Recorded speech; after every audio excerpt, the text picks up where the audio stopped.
Yo, eto na yung matinding pasabog ni Poco ngayon. Meron tayong Poco F6 dito na naka-Snapdragon 8S Gen 3, naka-AMOLED display with 120Hz na refresh rate. At ang protection nito, according Gorilla Glass Victus na. Sa camera naman, matutuwa kayo dahil naka 4K at 60fps na to. At guys, ang tataas ng mga settings na nakuha ko dito, kaya mag-test tayo ng mga games, check natin yung temperature at frames per seconds ng mga games nyo. Kaya sa mga bago, huwag niyong kalimutan mag-subscribe at pindutin yung bell icon para sa mga ganitong unboxing reviews, bagong kaalaman at katarantaduhan sa channel na to. So like, comment, tsaka subscribe lang. Okay guys, ang Poco F6 nanggaling yan sa Redmi Turbo 3. Sa mga nakasubaybay sa channel ko, napanood nyo na siguro yung video na yon. At medyo kakaiba yung naging experience ko dito sa Poco F6 kumpara ko dun sa Redmi Turbo 3. Dahil yung mga settings na tinest ko dun sa Redmi Turbo 3, medyo nagkukulang ako o hindi pa optimize yung mga games na nilaro ko dun. Well, dito sa Poco F6, masaya ako na nagkaroon tayo ng magandang settings dito. Mamaya alamin natin yan.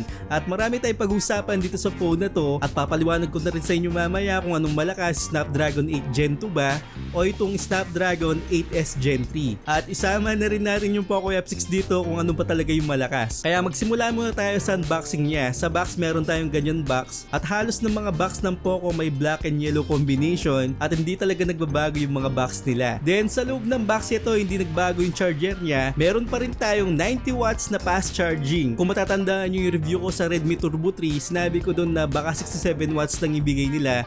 Pero nagkamali ako dahil malakas din yung binigay nilang charger na 90 watts na nga. At mabilis tong mag-charge mga 30 minutes o 45 minutes full charge ka na. Then syempre meron tayong mga documentation, Type-C cable, merong SIM ejector pin na may kasamang pusa at free jelly case na kulay itim. So yan yung mga kasama niya sa box. At habang ginagawa ko tong video, wala pa akong idea sa mga presyo niyan. Pero yung link ilalagay ko na lang dyan sa description para makita nyo, kaya lalagay ko sa comment section. At siguro habang pinapanood nyo to, nasa Dubai tayo ngayon, na-invite po tayo dito sa lunch event ng Poco. So kung gusto nyo makita yung mga ibang kaganapan doon, i-check nyo lang yung Facebook page ko na Poltech TV. Ngayon, ang itsura ng phone na to, napakasimple lang, hindi siya nalalayo sa Poco F5.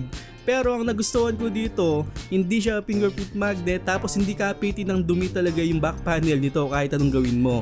Samantalang dun sa Poco F5 kung matatandaan ko, may mga case smart yun kapag katagalan at medyo nagagasgasan yun habang gamit natin. Pero dito nagugustuhan ko yung texture niya at premium po siyang hawakan. Sa camera module medyo may kalakihan na pati po yung flash natin at napakasimple lang talaga. Sa baba naman meron tayong isang speaker Type-C port, isang microphone at SIM card tray. Hindi po siya expandable storage. Then sa taas naman, dual speaker po siya. Meron tayong isang speaker din dito, IR blaster, tapos isang anti-noise cancelling microphone. Sa kabilang side naman yung power button natin, tapos yung volume rocker at in-display yung fingerprint scanner natin. At nagugustuhan ko dito lalo na yung display kasi symmetrical siya dun sa taas tsaka dun sa baba at saktong-sakto lang din po yung punch hole camera nito. So almost bezel-less na rin po siya. Ngayon, huwag na nating patagalin yung performance nito. Meron tong Snapdragon 8S Gen 3. Sa mga nagtatanong, mas malakas po ang Snapdragon 8 Gen 2 na nasa Pro version kumpara natin sa Snapdragon 8S Gen 3. Kumbaga nasa kalagitnaan siya ng Snapdragon 8 Plus Gen 1 at Snapdragon 8 Gen 2. Parang ganun po. Pero malakas po talaga yung chipset nito. Imagine mo naka 1,300,000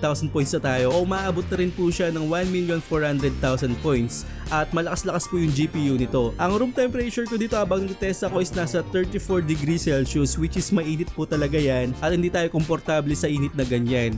At madamay yung phone natin habang naglalaro tayo. Well, keep in mind naka 34 degrees Celsius tayo dito. At ang nakuha nating settings dito sa Mobile Legends, naka ultra na po tayo dito. At maganda yung paglalaro ko dito, hindi siya nawawala talaga sa 120 hanggang sa matapos yung laro. Halos stable po siya. Medyo bumabagsak po siya ng mga 100 pero bumabalik naman po siya sa 120. At masarap talaga maglaro dito sa Mobile Legends. Pero ang nakuha kong temperature dito nasa 45 degrees Celsius. Pero kung yung room temperature natin siguro bumaba ng mga 28-27, hindi tayo aabot sa 45 degrees Celsius. At keep in mind po na yung game turbo natin is nasa ultimate mode. May mga warning naman talaga dyan kapag sinagad natin talaga yung graphics nito o yung CPU nito habang naglalaro tayo at inactivate natin yan sa game turbo, may mga warning po yan na iinit talaga yung phone, which is normal lang talaga kasi tayo naman yung gumawa dyan. Pero kung nasa balance mode, hindi naman talaga iinit yan. Pero payo ko sa mga ganitong chipset, ilagay natin sa mga balance mode kasi kayang-kaya naman yung mga chipset na ganito kasi sobrang lakas na niya. Pero kung gagamit tayo ng phone cooler o kahit electric fan, kayang-kaya lalo. Kasi sa Call of Duty Mobile, gumamit tayo ng electric fan dito at tinest ko kung uubra talaga yung electric fan dito habang naglalaro tayo. So sa Call of Duty Mobile, ang graphics na nakuha natin dito is nasa low, tapos yung frame rate natin is nasa ultra. Well, sa VR modes makakuha po tayo ng mga 90 frames per seconds, pero sa ibang laro makakuha po tayo doon na automatic na 120 na. Pero dito sa VR modes, wala po ako naging problema, 90 frames per seconds, automatic ka hanggang sa matapos yung laro. Talagang playable po siya dito. At ang nakuha kong temperature dito maganda po kasi nakatutok tayo sa electric fan, 38 degrees Celsius lang. Pero kapag hindi nakatutok, siguro aabot siya ng mga 41, 42 mga ganon o 43. Pero sobrang ganda talaga ng paglalaro natin sa Call of Duty Mobile. Samantalang dati sa Redmi Turbo 3, hindi ako nakakuha ng magandang frame doon sa ibang game. Pero sa Call of Duty Mobile okay lang, pero sa ibang games talaga nag-frame drop siya. Ngayon sa Genshin Impact, nasa high settings tayo dito, hindi ako gumamit ng electric fan. At yung room temperature natin pumapalo pa rin siya ng 34 to 35 degrees Celsius, which is hindi talaga komportable yan, sobrang init na po talaga. Pero dito nagulat ako sa Genshin Impact na kayang-kaya niya sa highest settings at 60 frames per seconds. At ang pinakamalala dito, umaabot siya ng mga 70 frames per second na hindi ko alam kung bakit. Dahil yung settings ko lang is nilagay ko sa 60 at pagka-activate ko dun sa ultimate mode, pumalo na siya ng ganyan kataas. Minsan bumaba siya pero umangat pa rin. At napapansin ko na hindi naman nagloloko yung FPS meter ko dito dahil kapag umakit siya ng 70, talagang smooth talaga siya. At kapag may clash naman, bumaba siya ng mga 50 to 60 at bumabalik naman siya kapag naglalakad. So goods na goods yung paglalaro ko dito sa Genshin Impact. At siguro may konting bug siguro dito sa paglalaro ko dito, o kaya pinipilit niya talaga na tumaas yung frames per seconds na paglalaro natin sa Genshin Impact, o baka may inaayos yung Genshin Impact para tumaas yung mga frame natin. So goods yung laro natin dito sa Genshin Impact. At ang nakuha kong temperature dito, kahit walang electric fan, okay na okay po siya sa 43 degrees Celsius, which is normal yan sa Genshin Impact, lalong lalo na sa high settings. Okay, dito naman tayo sa bagong laro. May nag-request po kasi ito yung solo leveling Arise. So sa paglalaro ko dito, nilagay natin sa high settings, pero hindi siya ganun ka-stable, merong mga frame drops. Pumapalo naman siya ng mga 50 to 60 frames per seconds nung umpisa, pero kapag may clash, medyo bumabagsak po siya ng mga 20 to 30. Pero playable naman po siya, tumangat naman siya minsan. Yun nga lang, hindi pa siya masyadong optimized at kailangan pang maayos tong laro na to o dito sa Poco F6 po natin. Dito rin sa isang bagong laro, ang Warzone Mobile, ang settings natin dito nilagay ko sa uncap para makakuha tayo ng magandang frame, at ang nakuha ko namang graphics dito nasa high na. Maganda po yung paglalaro ko dito, 60 to 80 frames per seconds. Hindi siya masyadong pumapalo ng mga 90 pero parang pinipilit niya. At lagi siyang nasa 60, 70 to 80, which is good frame po yan para sa laro na to. At samantalang sa ibang cellphone kasi nakakuha lang ako ng mga 30 to 40 doon, pero dito maganda pong laruin ng Warzone kasi nakakuha ko ng 60, 70, mga 80 hanggang sa matapos yung laro. Konting frame drops lang naman at tiyagain mo lang,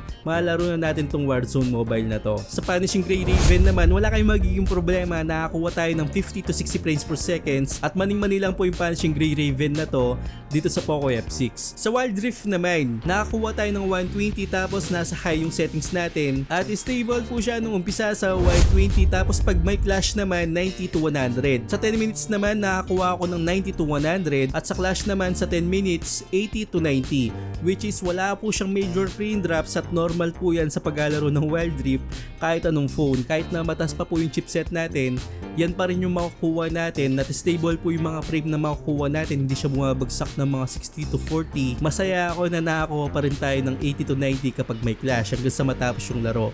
At ang nakuha kong temperature dito 42 degrees Celsius at maganda po yung frame na yan, lalong-lalo na yung temperature. Eto, sa mga PUBG mobile player dyan, matutuwa kasi settings na nakuha ko. At first time ko makakita ng ganitong settings, samantalang dati kapag naglalaro ako ng PUBG mobile, hindi ko nagugustuhan kasi nakakuha ko ng mga 40 to 60 frames per seconds lang doon. Pero dito, napaka-smooth po talaga ng gaming experience ko pagdating sa PUBG mobile. Ang settings na nakuha natin, nilagay ko po sa smooth para makuha ko yung ultra extreme na frame rate niya. In-expect ko na parang extreme plus lang siya, pero dito naka ultra extreme na tayo tayo, sagad-sagad po talaga. At ang nakuha ko dito, matic po na 120 frames per seconds na first time ko makakita dito sa PUBG.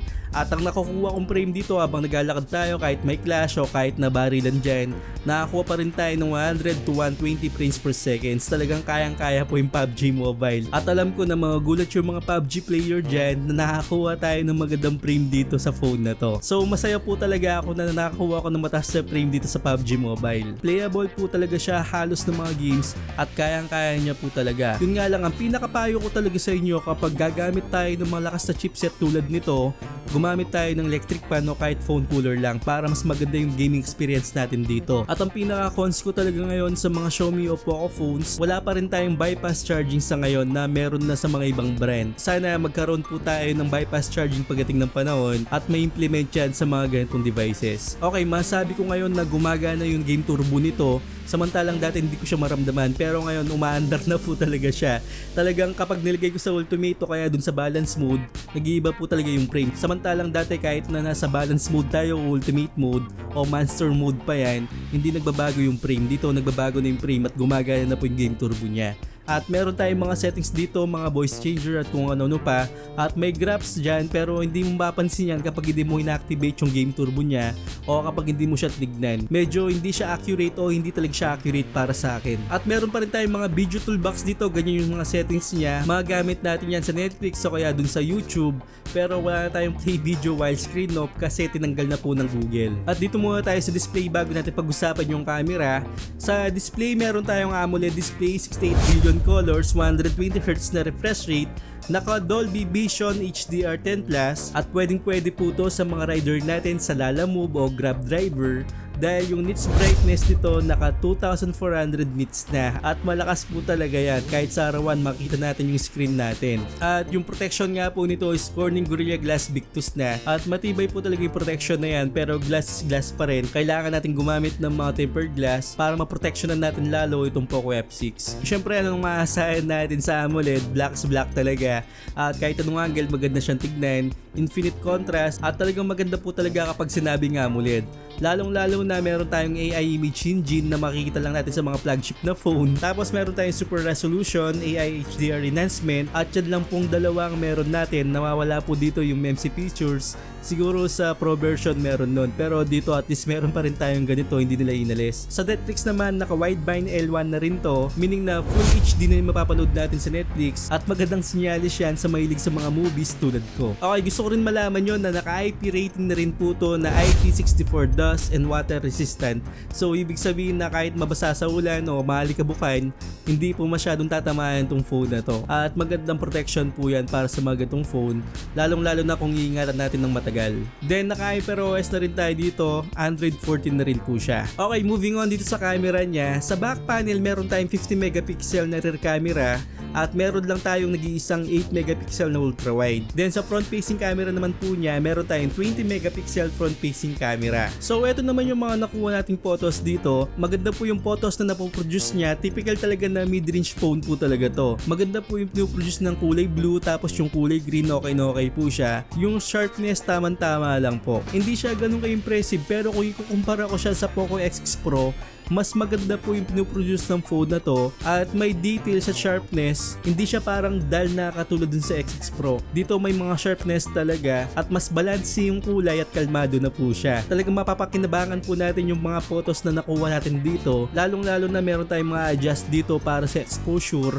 Hindi masyadong ma-expose yung mga photos na kinukuha natin at matimpla natin ng maayos habang kumukuha tayo ng photos. So para sa akin panalo po yung mga photos nito at hindi naman siya sobrang perfect talaga. May mga part talaga na medyo madilim o sobra sa contrast, pero may mga part din na maganda po siya. Hindi lang siya ganun ka-consistent pero mga gamit natin. Then lalong-lalo na sa video meron tayo 4K at 60fps na stable na kung ikukumpara natin sa Poco X6 Pro, 4K at 30fps lang po yung meron tayo doon. At medyo kapag nagpapaning talagang magalaw po siya. Dito stable po siya kahit na maglakad tayo, kahit na magpaning tayo, kayang-kaya yung 4K at 60 FPS at maganda po talaga, lalong-lalo na kung vlogger tayo, magagamit natin tong 4K at 30 FPS dito po sa phone na to. So meron po tayong napakagandang camera dito sa Poco F6. At sa selfie camera naman, meron tayong 20 megapixel, malinaw din po siya. Although dito sa mga selfie natin, typical talaga na ganyan yung makukuha natin sa mga Poco phones o Xiaomi phones. Medyo nagkukulang lang ako ng konting details, hindi po siya ganun ka-sharp. Saktong-sakto lang na may pang photos talaga tayo dito. Pero sa video naman ng front facing camera niya, may maximum tayo ng 1080p 60 fps.